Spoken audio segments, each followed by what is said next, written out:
Okay, so my name is Willyn, and I'm the composer of the first piece on today's program called Surfaces. This is an old-ish piece. I wrote it shortly before the pandemic in 2018. And looking back at this piece, trying to prepare this talk, I found some of my sketches of the piece, and that was sort of what I wanted to focus on because I realized I forgot a lot of how I wrote it and was trying to sort of relearn that.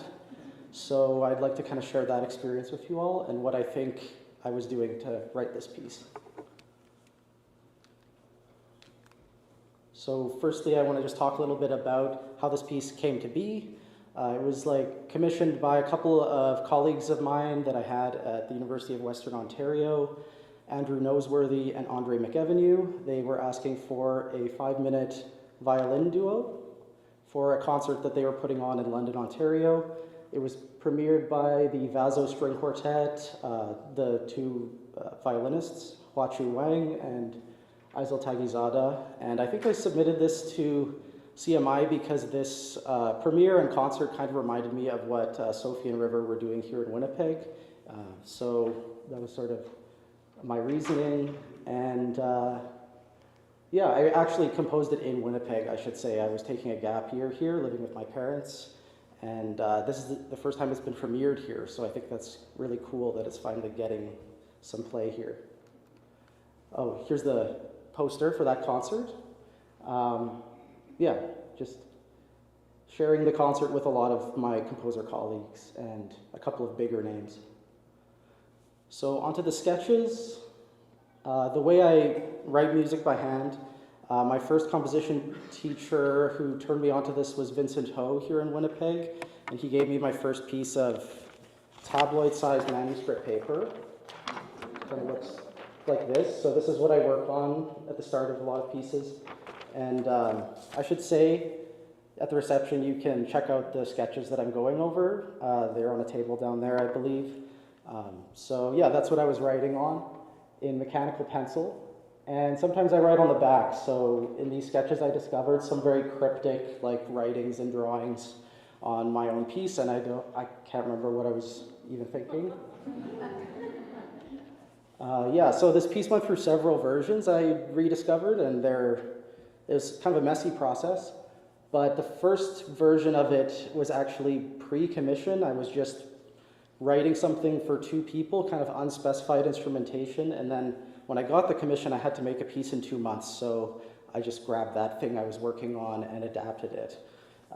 So yeah, this rough draft was a personal exercise. I was trying to do a number of things to challenge myself, but the big thing was I wanted to create some contrasting ideas and switch back and forth between them. And the first version had 5 different ideas. Also, I was limiting myself to 2 staves of music.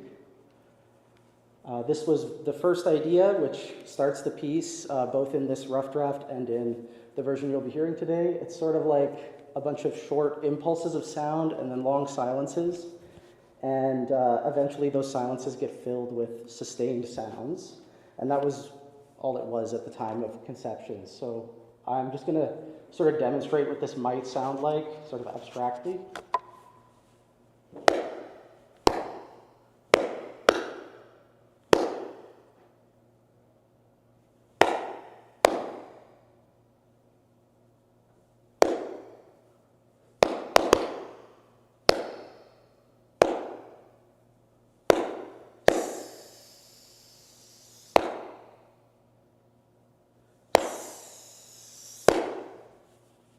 Something like that. I won't be demonstrating the other ones, just this one. And then contrasting idea. What if the players were just cascading downward a lot and kind of falling downward? So lots of arrows going down here. You can see the 2 players are out of sync with one another. They have their own rhythms going on, but they have the same gesture. And sometimes they go up, but mostly just descending down. And I'll talk a little bit about how that looks in the final score, because it looks very different from this.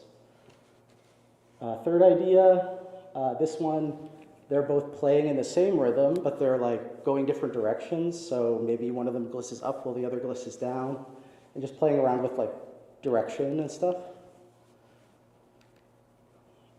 Fourth idea, what if they just play the same note for a long time and had different rhythms, but it was just like a unison thing. So I should say this one and this one did not make it into the final score, but they're present in this rough draft.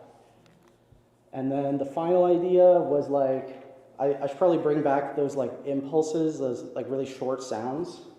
But what if they were still playing together in a sort of melody? So kind of like a mix between this idea and this one.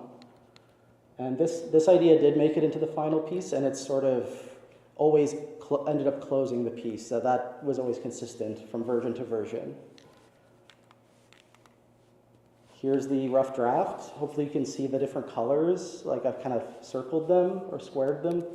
So yeah, lots of the red idea one, and then playing red, blue, then going back and forth, purple, black, and then ending it. And this is 8 minutes of music. My commission was 5 minutes of music max, so I just cut a bunch of stuff.